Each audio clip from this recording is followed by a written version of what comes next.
In the vastness of space, humanity had always wondered if we were alone. That question was answered on a quiet Tuesday morning when massive ships darkened the skies above every major city on Earth. Their arrival wasn't like the movies. No immediate attacks, no dramatic ultimatums broadcast worldwide. Instead, they watched, silent, waiting, like predators studying their prey. For 3 days, the world held its breath. Military forces stood ready, civilians huddled in their homes, and global leaders struggled to maintain order. The alien ships hung motionless, their sleek obsidian hulls reflecting our cities like dark mirrors. It wasn't until the fourth day that they finally made contact. Their message was simple. Earth and its resources were now under their protection and control. They called themselves the Guardians, claiming to be shepherds of developing worlds. But we quickly learned what protection meant: systematic exploitation of our planet's resources, while keeping humanity confined to designated zones. I remember standing in Central Park, now transformed into a processing center, watching as their towering mechanical harvesters tore through the earth. The aliens viewed us as primitive beings, incapable of managing our own world. Their arrogance was matched only by their technological superiority, or so they thought. What they didn't understand was the human spirit, our resilience, our creativity, and most importantly, our ability to unite against a common enemy. In secret bunkers and hidden facilities around the world, our brightest minds worked tirelessly. We had one advantage. The aliens' complete dismissal of our capabilities meant they weren't watching us as closely as they should have. The breakthrough came 6 months into the occupation. Dr. Chen, a quantum physicist working in an underground lab beneath the ruins of Singapore, discovered a weakness in their seemingly impenetrable shield technology. It wasn't much, just a slight fluctuation in their energy patterns, but it was enough. The kind of flaw that only a species who had fought countless wars among themselves would think to look for. As I sit here recording this story, I can still feel the weight of that moment when humanity's representatives gathered in a forgotten mine shaft in Colorado. 40 nations, former enemies now united, all agreeing to a single desperate plan. We had one shot, one chance to show these self-proclaimed guardians that humanity wouldn't bow to any would-be conquerors. The message we sent them was just as simple as their first contact had been. 3 words, broadcast simultaneously from every remaining human communication device on Earth. Your worlds burn. It wasn't a threat. It was a promise. Because while they had been busy protecting our planet, they hadn't noticed our small, automated probes slipping through their defense networks, carrying payloads toward their home worlds. The Guardians had made one critical mistake. They assumed that because we hadn't yet mastered interstellar travel, we couldn't reach their systems. They forgot that humanity had spent centuries perfecting the art of long-distance warfare. And now, as their ships suddenly broke formation for the first time since their arrival, we could see the panic in their desperate movements. But this isn't a story about revenge or destruction. This is a story about standing up to bullies who think might makes right. A story about how humanity, when pushed to the brink, doesn't just survive, we push back. As their ships scrambled to return home, leaving Earth's skies clear for the first time in months, we knew this was just the beginning. Because if there's one thing humans understand better than anyone, it's that freedom isn't given, it's taken. The real question now isn't whether we'll survive. It's whether the Guardians will survive what happens next. The weeks following the Guardians' hasty retreat revealed the true scope of humanity's gamble. Our probes, designed with a mix of our most advanced technology and desperate innovation, carried more than just weapons. Each one contained a complete record of what the Guardians had done on Earth, the forced relocations, the resource extraction, the casual cruelty of their protection. We made sure every inhabited world in their empire would see what their supposed protectors really were. The probes were our version of the Trojan horse, but instead of soldiers, they carried truth. Truth and something else, something that made even the mighty Guardians tremble. We had discovered that their entire empire was built on a network of quantum communication relays similar to our early internet. And just like our internet, it had vulnerabilities. Dr. Chen's discovery wasn't just about their shields. It was about their entire technological infrastructure. Living under their rule had taught us valuable lessons about their society. The Guardians weren't a single unified species. They were a coalition of advanced civilizations that had joined together to protect less developed worlds. Their unity was maintained through their technological superiority and the fear they instilled in others. But fear, as humanity had learned through countless wars and conflicts, is a double-edged sword.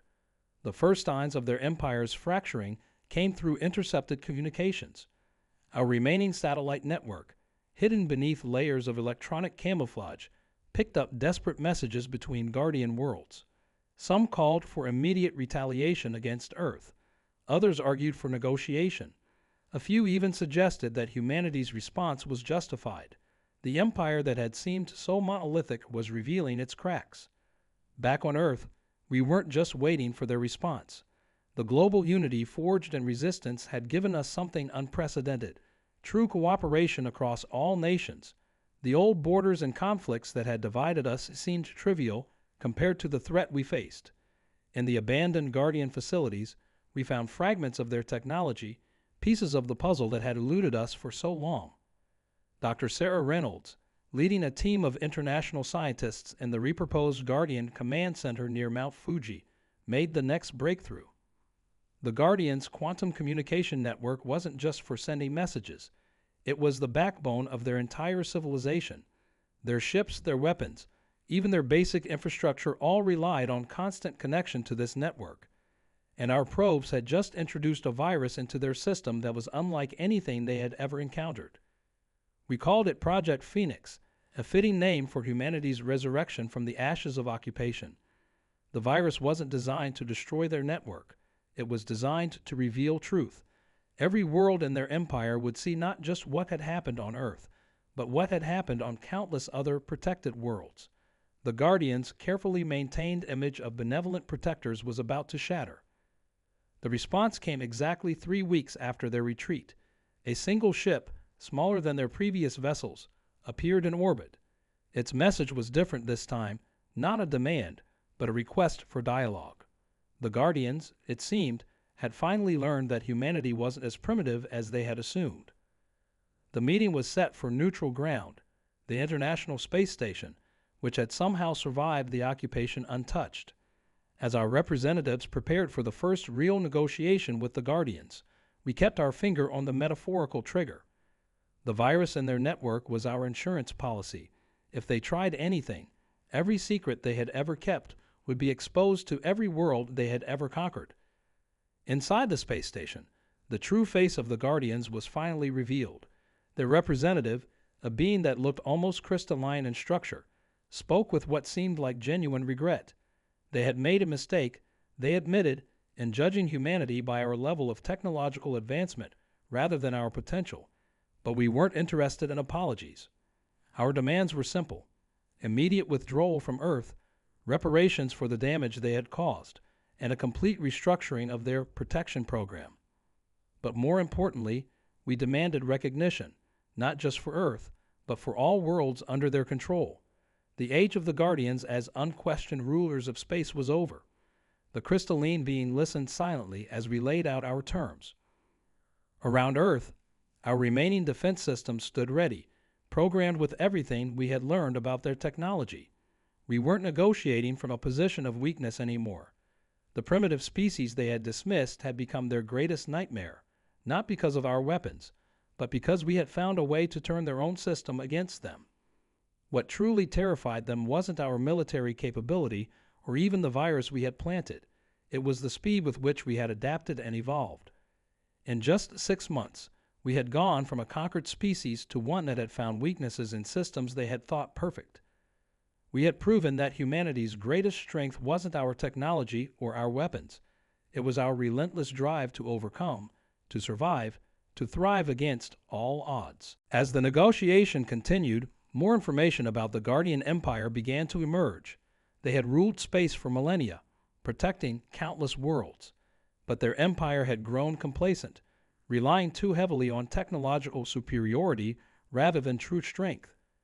They had forgotten one of the most important lessons of power, that it's not the strongest who survive, but those most adaptable to change.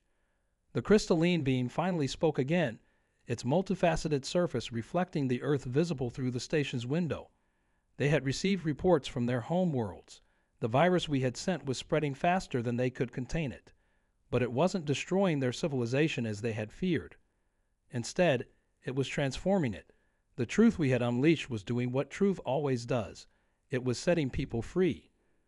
On dozens of worlds across their empire, the protected species were rising up, demanding the same recognition we had fought for.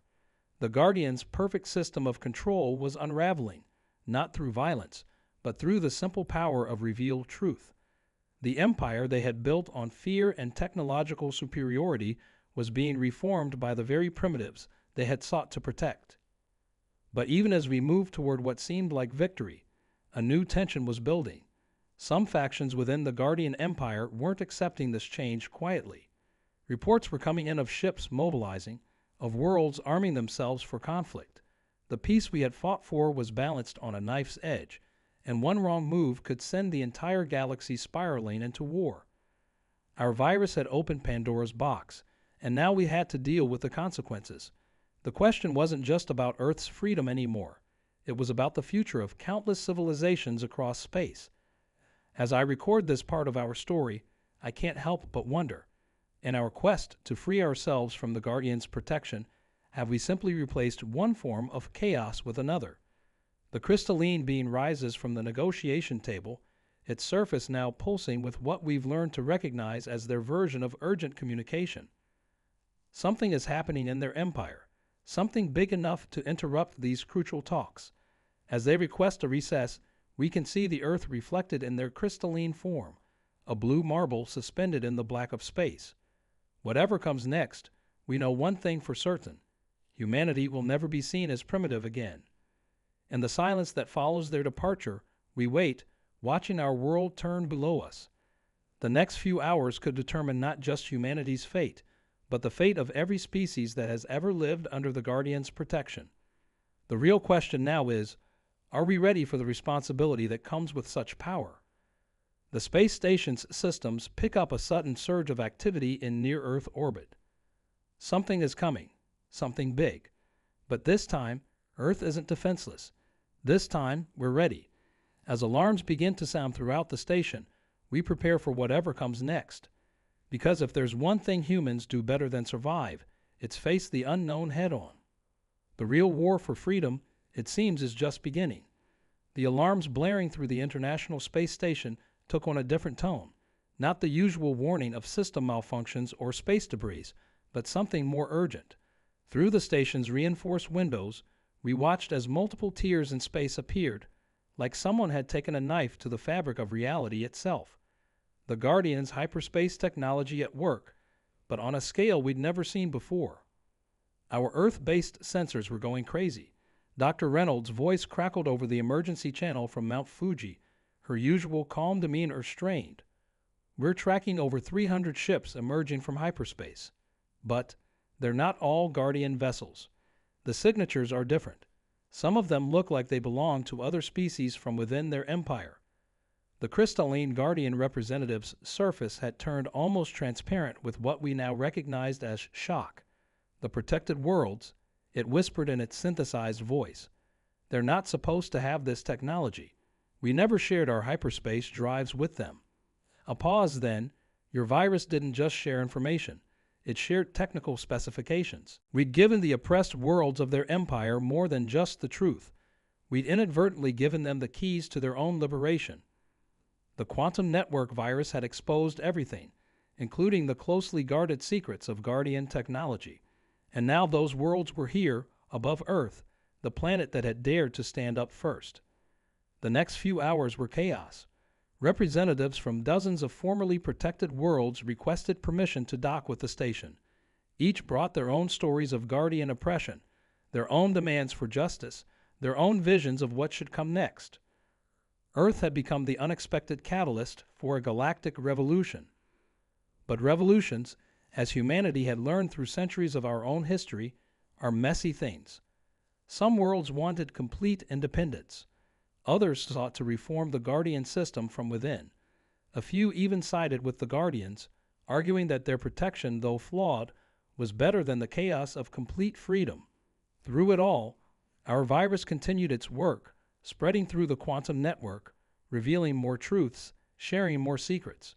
The Guardian Empire's technology was being democratized in real time, and no one, not even us, could predict the consequences. Then came the report we'd been dreading. A massive Guardian battle fleet had broken away from their home defense forces and was heading toward Earth. Not to negotiate, not to protect, but to make an example of the world that had dared to challenge their authority. They intended to prove that their power wasn't just in their technology, it was in their willingness to use overwhelming force. Our preparations weren't just military. During the occupation, we learned more than just their weaknesses. We learned their strengths too. The quantum network virus was evolving, becoming something even we hadn't anticipated. It wasn't just sharing information anymore. It was learning, adapting, finding new ways to level the playing field. In the command center beneath Mount Fuji, Dr. Reynolds and her team worked frantically to decode the massive amounts of data flowing through the captured Guardian systems.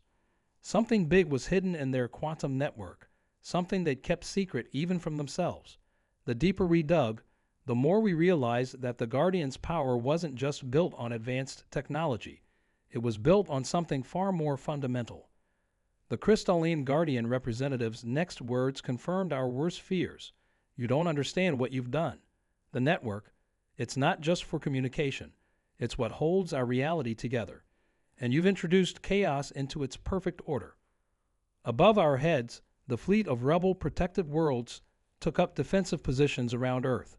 Ships of designs we'd never seen before, crewed by species we'd never met, all united by one thing, the desire to be free from Guardian control. But freedom, as we were about to learn, comes with a price.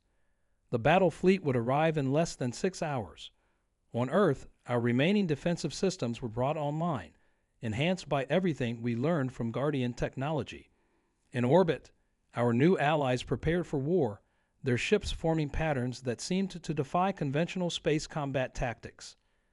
But in Mount Fuji's command center, Dr. Reynolds made a discovery that changed everything. The quantum network wasn't just a communication system or a control mechanism. It was a map. A map to something the Guardians had found long ago, something that had given them their power in the first place. And our virus had just decoded its location. As the battle fleet approached, we faced a choice. We could fight, Earth and our new allies, against the Guardian loyalists in a battle that would likely devastate our solar system.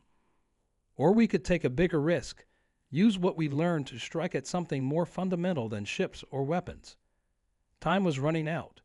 The battle fleet had just passed Mars' orbit. Soon, they would be in range to launch their first attack. But in the quantum network, our virus had found something else, a pattern so deep it seemed to be woven into the structure of space itself. The crystalline Guardian's surface had gone completely clear, a sign we now knew meant absolute terror. You can't, it said. If you disrupt that pattern, you'll change everything. The Empire, the network, reality itself, it's all connected. But humanity had already made its choice. We hadn't fought our way to freedom just to watch our world burn. If the Guardians wanted to make an example of Earth, we would show them exactly what happens when you back humans into a corner. As the battle fleet entered weapons range, Dr. Reynolds initiated the final sequence. The virus, now evolved far beyond its original programming, began to rewrite the pattern we'd found in the quantum network. Above our heads, space itself seemed to shiver. The war for Earth's freedom was about to become something much bigger, a war for the very nature of reality itself. And as the first shots were fired in high orbit, we could only hope we'd made the right choice. Because some freedoms, once granted, can never be taken back, and some changes, once started, can never be undone. The universe held its breath, waiting to see what would happen next. As Dr. Reynolds initiated the virus's final sequence, something unexpected happened. The quantum network didn't just change. It spoke, not in words or data, but in patterns that our system somehow understood. The Guardians hadn't discovered this technology. They had inherited it from something far older, something that had been waiting to be awakened. The battle raging above Earth suddenly froze. Every ship, guardian and rebel alike, hung motionless in space as if time itself had stopped. Inside the space station, we watched in awe as lines of energy began connecting the ships, creating a vast geometric pattern against the backdrop of our planet. The crystalline Guardian's surface began resonating with the same pattern, its terror replaced by something closer to wonder.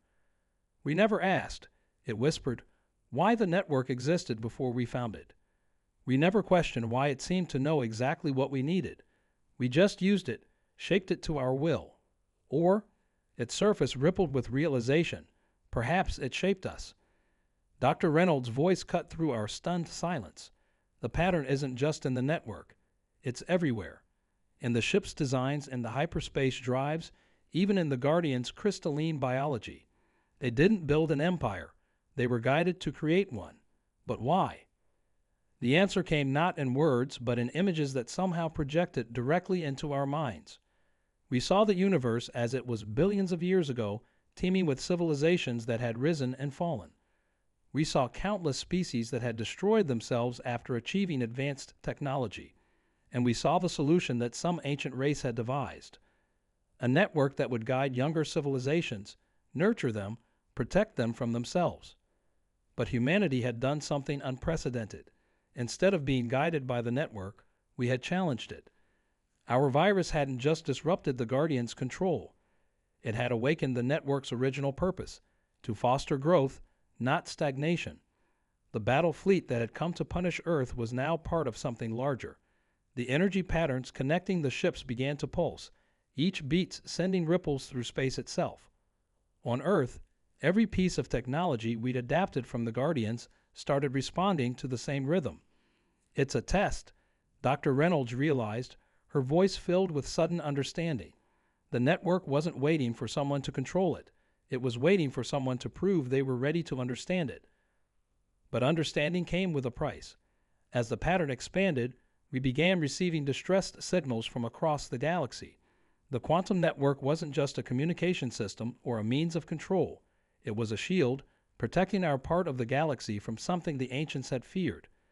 And in our efforts to free ourselves from the Guardians, we had weakened that shield. Through the station's windows, we watched as tears in space began appearing again, but these weren't hyperspace signatures. They were something else, something darker. The ancient race had built the network for a reason, and we were about to find out why. The crystalline Guardian's surface turned a deep, resonant blue.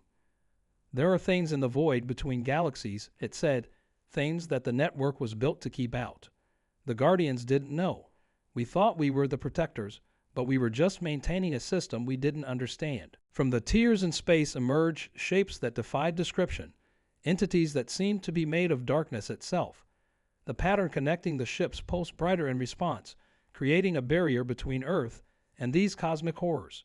But the barrier was incomplete, weakened by our disruption of the network. Humanity had sought freedom from the Guardians, only to discover that we were all part of a much larger conflict. The choice now wasn't between freedom and control. It was between unity and annihilation. The virus we had created to liberate Earth had awakened not just the network, but the ancient threats it was designed to contain. Dr. Reynolds' team worked frantically to understand the patterns we were seeing, to find a way to strengthen the shield without reinstating the Guardian's oppressive control. The rebels who had come to support Earth now found themselves fighting alongside their former oppressors against a common enemy that threatened all life in our galaxy. In the quantum network, our virus continued to evolve, not destroying the system but transforming it. The ancient patterns were changing, adapting, becoming something new. Humanity's resistance hadn't just changed the balance of power. It had initiated a transformation that the network's creators had thought impossible. As the void entities pressed against the weakened shield, we realized that our fight for freedom had become something much more significant. The real question wasn't whether we could defeat the Guardians. It was whether we could help transform their empire into something that could face this ancient threat without sacrificing the very freedom we had fought so hard to achieve. The crystalline Guardian turned to us, its surface now pulsing with urgent patterns. Your virus, it said, it's not just changing the network. It's changing us. All of us. Around Earth, ships from both sides began to move again, but not in conflict. They were forming new patterns, responding to some deep programming that had lain dormant in the network for billions of years. We had wanted to burn their worlds. Instead, we might have to save them, and in doing so, save ourselves from something far worse than oppression. As the void entities gathered their strength for another assault, we faced a decision that would determine not just Earth's fate, but the fate of all life in our galaxy. The war for freedom had become a war for survival, and the only way to win might be to forge something entirely new from the ashes of the Guardian Empire. As the void entities pressed against the weakened shield, Dr. Reynolds made a stunning discovery. The virus we'd created hadn't just awakened the network. It had merged with it, carrying within its code something uniquely human: our adaptability, our creativity, our refusal to accept limitations. The ancient system, designed to protect through control, was being rewritten by humanity's most fundamental trait, our ability to imagine a different way. The crystalline Guardian's surface began to pulse in sync with the virus's evolution. Your species, it said, its synthesized voice filled with what seemed like awe. You don't just adapt to survive. You transform to thrive.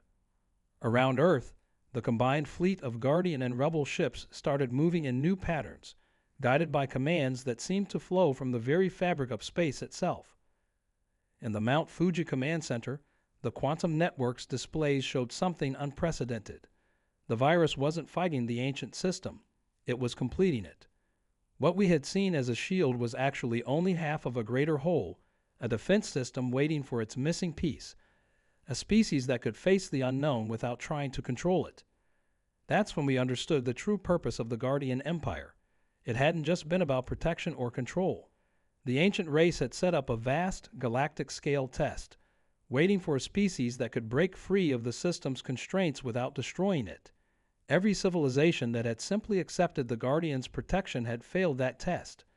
Every civilization that had tried to merely destroy them had failed as well. But humanity had done something different. We had resisted without destroying, adapted without surrendering, and in doing so, we had unknowingly completed a process billions of years in the making. The void entities sensed the change. Their assault on the shield intensified, reality itself seeming to crack under their onslaught. But with each attack, the virus-enhanced network responded in new, unexpected ways. The geometric patterns connecting the ships began to shift, not just defending against the entities, but actively reshaping the space around them. Dr. Reynolds' voice cut through the chaos. It's not about keeping them out anymore. The ancient race didn't build this system to hide from these things. They built it to transform them. But they needed a species that could imagine beyond binary choices of fight or flight. They needed us. The crystalline Guardian turned to the station's window, its surface reflecting the battle outside. We thought we were the Guardians, it said, but we were just the caretakers, maintaining the system until you were ready. Your virus, your resistance, it wasn't just about freedom from us. It was about freeing all of us from limitations we didn't even know we had. As if in response to these words, the virus initiated its final transformation. The quantum network's energy patterns suddenly expanded, engulfing both the fleet and the void entities in a massive web of light. But instead of destroying the cosmic horrors, it began to change them. The darkness that had seemed so threatening began to shift, revealing patterns that matched our own. The void entities weren't invaders. They were reflections of our own fears, given form by the ancient system. By facing them without either running or trying to destroy them, humanity had proven itself ready for the network's true purpose, not to protect the galaxy, but to evolve it. In orbit above Earth, ships from both sides of the conflict found themselves transformed. The rigid distinctions between Guardian and Rebel technology dissolved, replaced by something that combined the best of both. The crystalline Guardian's form became fluid, its surface showing not just patterns but possibilities. But the greatest transformation was yet to come. The virus, now fully merged with the network, began to share its final discovery. The ancient race hadn't vanished. They had become part of the system itself, waiting for a species that could understand that the greatest power isn't in controlling reality, but in reimagining it. As the light from the transformed network spread across the galaxy, we received messages from countless worlds. The Guardian Empire wasn't ending. It was evolving, becoming something that no single species could control. The freedom we had fought for wasn't just freedom from control, but freedom to connect, to transform, to grow. The void entities, now revealed as manifestations of the system's ultimate test, began to dissipate, their darkness transforming into new patterns of light that joined the greater whole. The ancient race had created not just a defense system, but a galactic metamorphosis waiting to be triggered by a species that could see beyond the apparent conflict. In the end, we hadn't burned their worlds. We had ignited something far more powerful, the next step in cosmic evolution. The war we thought we were fighting was actually a transformation we needed to undergo. And as the new patterns of light spread across the stars, we realized that this wasn't an ending at all. It was a beginning, the real adventure. Learning to use this transformed network not to control or protect, but to explore and grow, was just starting.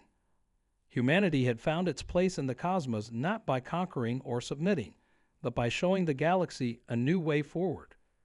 The crystalline guardian, its form now barely distinguishable from the light surrounding it, spoke one last time. You told us our worlds would burn. Instead, you taught us all how to shine. And in that light, the future became not just possible, but infinite. In the months that followed what became known as the transformation, Earth found itself at the center of a new kind of galactic community. The rigid hierarchies of the Guardian Empire had been replaced by something more organic, more alive. Ships from hundreds of worlds still orbited our planet, but not as conquerors or rebels, as students and teachers, all learning to navigate this new reality together. The virus that had started as our weapon of liberation had become something beyond our imagination, a bridge between what was and what could be. Dr. Reynolds and her team worked alongside former Guardian scientists, exploring the seemingly endless possibilities of the transformed network. Every day brought new discoveries, new understandings of what the ancient race had truly built. The crystalline beings that had once been our oppressors underwent their own metamorphosis. Their rigid forms became fluid, adaptive, much like the human consciousness that had sparked this change. They no longer sought to protect through control, but to guide through example.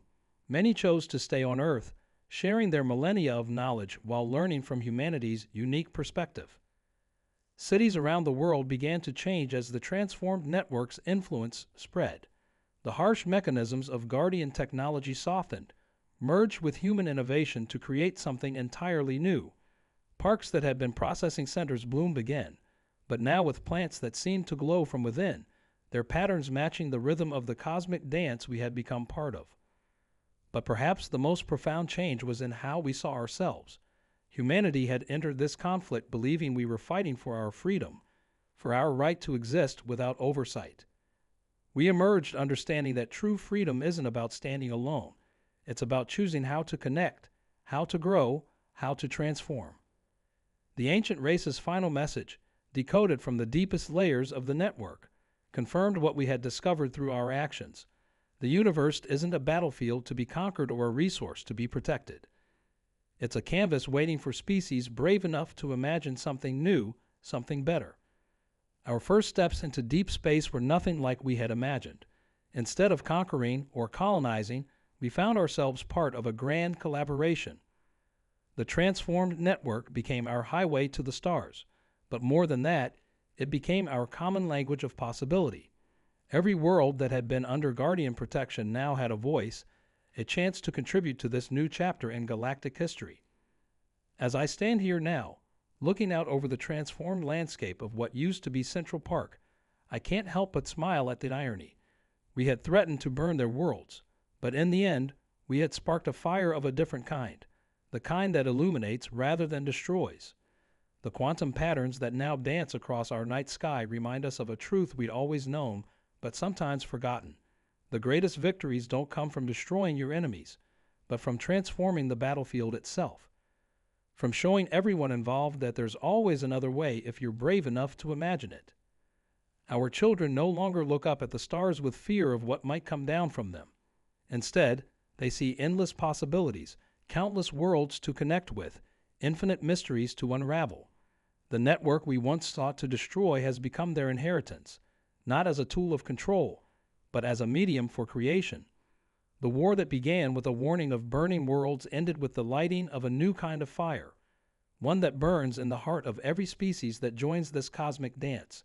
And as we continue to explore, to learn, to grow, we carry with us the lesson that saved not just our world, but all worlds. The most powerful force in the universe isn't protection or control or even freedom itself. It's the ability to look at what is, imagine what could be, and find the courage to bridge that gap. Not alone, but together. Because in the end, we didn't just save ourselves. We helped the entire galaxy remember how to dream.